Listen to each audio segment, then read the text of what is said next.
할렐루야. 오늘도 예수님 안에서 좋은 일, 기쁜 일, 그리고 승리가 가득한 하루가 되실 수 있기를 축복합니다. 하나님 말씀 잠언 17장 24절 같이 보시겠습니다. 지혜는 명철한 자 앞에 있거늘 미련한 자는 눈을 땅끝에 두느니라. 아멘. 지혜가 명철한 사람 앞에만 있는 것인가? 그렇지 않습니다. 하나님께서 모든 사람 앞에 지혜를 예비해 놓으셨습니다. 야고보서 1장 5절 말씀을 보면요, 너희 중에 누구든지 지혜가 부족하거든 모든 사람에게 후히 주시고 꾸짖지 아니하시는 하나님께 구하라. 그리하면 주시리라. 아멘. 우리가 지혜가 부족하면 하나님께 간구하면 됩니다. 그리고 하나님께서 주십니다. 그래서 하나님께서 모든 사람 앞에 지혜를 예비해 놓으셨다고 말할 수 있는 것입니다. 명철한 자와 미련한 자의 차이는 어디에 있을까요? 명철한 자는 모든 사람에게, 간구하는 자에게 지혜를 후히 주시는 하나님을 신뢰합니다. 그래서 하나님께 간구하고 그 지혜를 얻어서 세상을 승리합니다. 하지만 미련한 자는 하나님을 신뢰하지 않고 하나님께 간구하지도 못합니다. 그래서 오늘 본문 말씀을 보면 미련한 자는 눈을 땅 끝에 두느니라, 이렇게 말씀하고 있는 것입니다. 자, 미련한 자는 눈을 땅 끝에 둔다 그랬어요. 이게 굉장히 특이한 표현이라고 생각합니다. 왜냐하면 성경은 주로 눈을 들어 이렇게 우리에게 말해주기 때문에 그래요. 창세기 말씀을 보면 롯이 소할 땅을 택해서 떠나버렸습니다. 그리고 남겨진 아브라함에게 하나님께서 이렇게 말씀하셨어요. 창세기 13장 14절 같이 봅니다. 롯이 아브라함을 떠난 후에 여호와께서 아브라함에게 이르시되 너는 눈을 들어 너 있는 곳에서 북쪽과 남쪽 그리고 동쪽과 서쪽을 바라보라. 아멘. 너는 눈을 들어서 바라보아라. 하나님께서 아브라함에게 말씀해 주신 거예요. 참된 축복은 땅이 아니라 여호와 하나님이시다. 그것을 눈을 들어 바라보라는 말씀으로 아브라함에게 다시 한번 되새겨 주신 것입니다.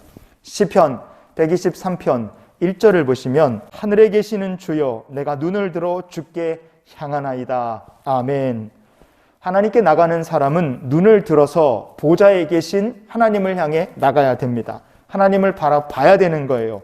눈을 땅에다 두고 사는 사람은 은혜의 보좌로 나갈 수 없고 하나님을 만날 수 없습니다.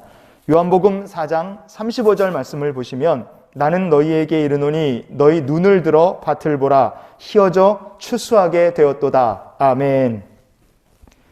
주님께서 제자들에게 눈을 들어 밭을 보라 이렇게 말씀하셨습니다. 영의 눈을 들어야지 이 세상의 영적 현실이 보이고 성도가 감당해야 될 사명도 더불어 발견할 수 있는 것입니다. 그러나 미련한 자는 눈을 땅에다 둔다 그랬어요. 눈이라고 번역된 히브리어가 바에네라는 말입니다. 이 말은 두 가지 뜻을 가지고 있어요. 첫째로 사람의 눈이라는 뜻이 있고 또 하나는 샘물, 우물 이런 뜻을 가지고 있습니다. 샘물과 우물은 어디에 있습니까? 땅에 있습니다. 눈으로 보고 확인할 수 있습니다. 눈이라는 뜻도 있고 샘물, 우물이라는 뜻도 있는 말을 왜 굳이 사용했을까요? 그것은 미련한 자가 눈을 땅에 둔다는 것의 영적 의미는 바로 이 미련한 사람은 눈에 보이는 증거만 찾는다. 눈에 보이는 것만 신뢰한다는 것을 우리에게 말씀해 주고 있는 것입니다. 하나님의 말씀과 언약을 믿지 못합니다. 하나님께 지혜를 구하지도 않아요. 그러니 이런 사람은 눈에 보이는 것만 믿고 눈에 보이는 것만 신뢰할 수밖에 없습니다. 그런데 어떤 문제가 생기겠습니까? 눈에 보이는 것이 절망적이면 이 사람도 절망에 빠지고 눈에 보이는 것이 조금 좋아 보이면 금방 교만에 빠지기 쉽다 이겁니다. 그럼 미련한 자에게 필요한 것이 무엇이겠습니까? 영의 눈이 열리고 하늘 보좌를 바라볼 수 있는 믿음이 생기는 것입니다. 열왕기하 6장 17절 말씀을 보시면요. 기도하여 이르되 여호와여 원하건대 그의 눈을 열어서 보게 하옵소서 하니 여호와께서 그 청년의 눈을 여심해 그가 보니 불말과 불병거가 산에 가득하여 엘리사를 불렀더라. 아멘. 엘리사의 사환 게하시의 눈에는 지금 아람 군대에게 포위된 것밖에는 보이지 않았습니다. 그래서 그는 눈에 보이는 것 때문에 두려워 떨 수밖에 없었어요. 하지만 엘리사 선지자의 기도대로 하나님께서 그의 영의 눈을 열어주셨습니다. 그랬더니 그의 눈을 들어서 산에 가득한 불말과 불병거를 그는 볼 수 있었습니다. 성도 여러분, 영적 시선이 땅에 이렇게 처박힌 사람은 믿음이 자랄 수 없습니다.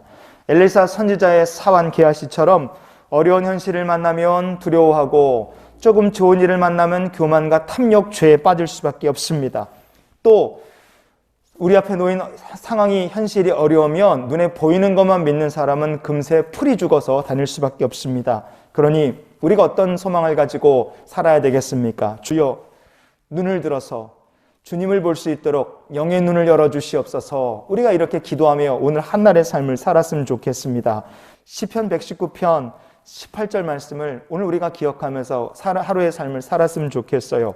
내 눈을 열어서 주의 율법에서 놀라운 것을 보게 하소서. 아멘. 내 눈을 열어 주시옵소서. 우리가 이 말씀을 기도 제목으로 붙들고 오늘 하루를 살았으면 좋겠습니다. 항상 영적 시선을 주님께 두고 말씀에 두고 눈을 들어서 하나님 나라 거룩한 땅을 바라보며 사는 귀한 성도가 될 수 있기를 주님의 이름으로 축원을 드립니다.